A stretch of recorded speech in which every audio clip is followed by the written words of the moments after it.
Bonjour et bienvenue. Alors aujourd'hui, on va se pencher sur un texte qui m'a personnellement vraiment fasciné. C'est un court extrait d'un livre de Jean Echenoz, ça s'appelle L'étrange style d'Émile. On nous promet la description d'un coureur à pied. Et franchement, en le lisant, ma première réaction a été un mélange d'admiration et de profond malaise. On a presque mal pour lui. C'est ça. Il y a un vrai malaise, oui. C'est le mot juste. Et c'est là que réside tout le mystère qu'on va essayer de percer ensemble.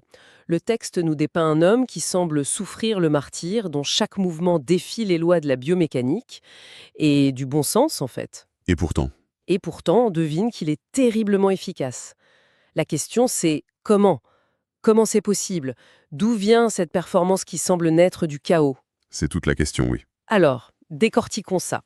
Allons-y. Ishnoz, il ne perd pas de temps. Dès les premières lignes, il nous dit qu'Émile n'a, je cite, ni l'air d'un coureur, ni d'un danseur. Voilà, le décor est planté. Ce n'est pas un athlète classique. Non.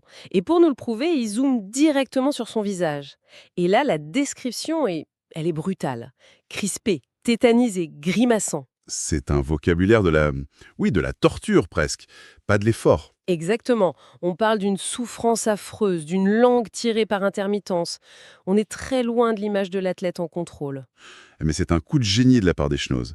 C'est une stratégie narrative qui est incroyablement forte. Il aurait pu commencer par les jambes, la foulée, la vitesse. Oui, les éléments classiques. Voilà. Mais non. Il commence par le visage, le miroir des émotions. Il nous force à ressentir l'effort avant même de le comprendre. C'est exactement ça. On est presque voyeur d'une agonie. Le mot est juste. Oui, on n'est pas simplement spectateur d'une course. On est loin, très loin de l'athlète stoïque. Lui, il a l'air d'être en guerre contre lui-même. Et puis vient cette image qui m'a vraiment marquée. Hmm. L'idée qu'un scorpion serait logé dans chaque chaussure. C'est d'une Elle violence. est extraordinaire, cette métaphore, parce qu'elle est à la fois visuelle et kinesthésique. On imagine le sursaut, la contraction, La douleur à chaque pas. oui, la douleur aiguë, imprévisible, à chaque fois que le pied touche le sol.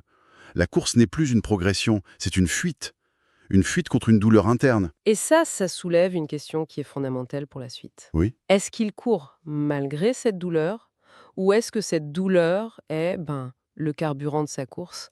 Excellente question. Et je pense que la réponse se trouve dans la suite, quand Échenos passe justement du visage au reste du corps. Oui, parce que si le visage exprime la douleur, le corps, lui, il l'incarne de manière complètement déstructurée. Le mot qu'il emploie, c'est en lambeaux. Encore une fois, le choix des mots est chirurgical. Comment un corps en lambeaux peut-il être performant? Ça paraît impossible. En lambeaux, ça suggère quelque chose de déchiré, de pas unifié, et il continue, ramassé sur ses épaules, cou toujours penché. C'est la posture de quelqu'un qui se protège. Exactement. Qui subit un assaut. Un coureur classique va chercher à s'ouvrir, à s'allonger. Lui, il se recroqueville. Il court en état de siège, en quelque sorte. Et le summum de cette antitechnique, pour moi, ce sont les bras.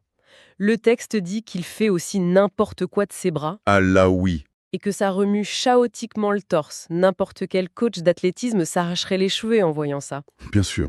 Les bras, c'est le balancier. C'est ce qui stabilise. C'est le rythme. Lui, on dirait qu'il les utilise pour créer du désordre. Il semble créer du désordre. Mais c'est là que le texte nous donne la clé. Il y a une phrase qui est absolument pivot. Laquelle? Il écrit « Pourtant, Émile fait tout le contraire. Il paraît courir sans se soucier de ses bras, et le mouvement de la tête et des bras produit un meilleur rendement. Un meilleur rendement. Voilà. » Le mot est lâché, rendement. Ce chaos apparent, ce n'est pas une perte d'énergie, c'est une source d'efficacité. Attendez, mais comment c'est possible? Toute la science du sport nous explique qu'il faut optimiser, éliminer les gestes parasites. Oui, Là, c'est comme si on nous disait qu'une voiture avec des ronds carrés avance plus vite. Ça défie la logique. ça défie la logique. Conventionnelle. Mais ça ne défie peut-être pas sa logique interne à lui. D'accord. Ce texte, c'est une formidable remise en question de l'idée d'une technique universelle, d'une technique correcte. Il n'y aurait pas une seule bonne façon de faire. C'est ce que ça suggère. Que la performance peut naître de systèmes radicalement personnels. Le corps d'Émile a peut-être trouvé son propre équilibre, un équilibre qui passe par un déséquilibre constant. Ce qui nous semble être un défaut serait en fait une optimisation pour lui. C'est une possibilité. Ce n'est pas une mauvaise technique, c'est simplement sa technique. Une technique qui continue d'être décrite avec des termes qui évoquent tout sauf l'efficacité, d'ailleurs. On parle des épaules qui gîtaient, Comme un bateau dans la tempête. Oui, l'image est très parlante. des mouvements de jambes qui ressemblent à des génuflexions. Et puis, il y a cette comparaison finale que je trouve magnifique. Mhm. L'apparence d'un boxeur en train de lutter contre son ombre. Ah, elle est superbe celle-là. Un boxeur qui lutte contre son ombre, ça veut dire que son adversaire, il n'est pas extérieur. Ce ne sont pas les autres coureurs, Non. ni le chronomètre. L'adversaire est interne, il est inséparable de lui-même.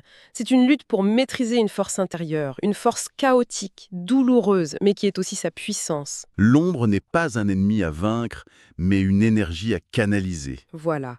Même si cette canalisation nous semble, à nous, complètement désordonnée, et Echenoz conclut ce portrait physique avec un verdict en 3 mots qui sonnent comme des coups de marteau. Une mécanique détraquée, disloquée, douloureuse.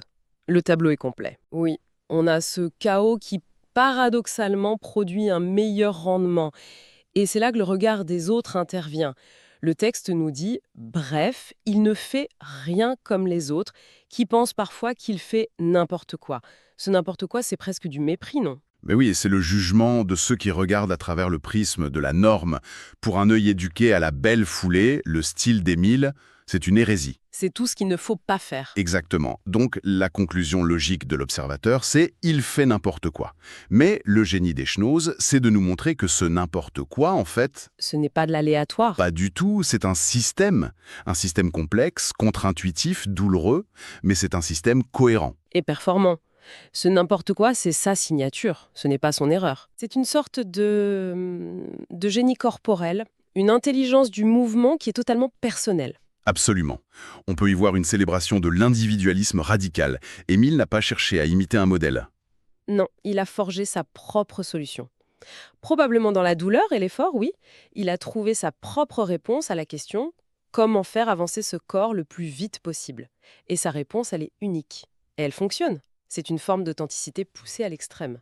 Il ne court pas comme on devrait courir. Il court comme il est.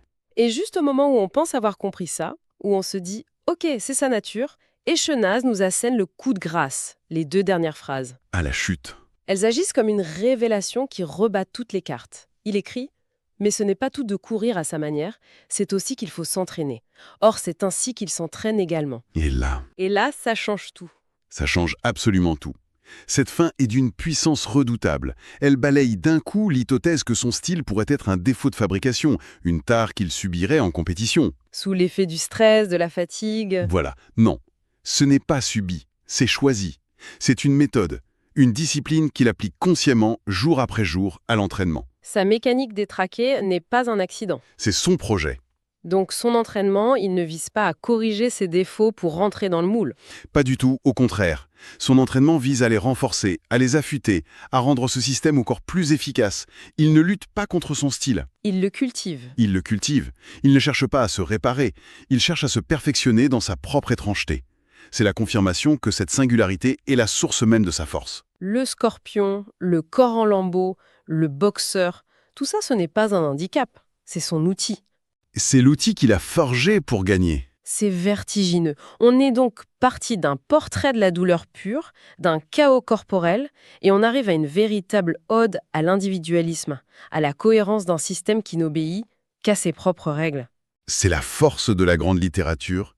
En quelques paragraphes, Echenoz ne nous a pas seulement décrit un coureur, il nous a offert une métaphore. Oui, Une métaphore puissante sur notre rapport à la norme, à la performance et à l'authenticité. le style étrange d'Émile nous force à nous interroger en fait. Qu'est-ce que la bonne manière de faire les choses? Est-ce qu'elle existe vraiment?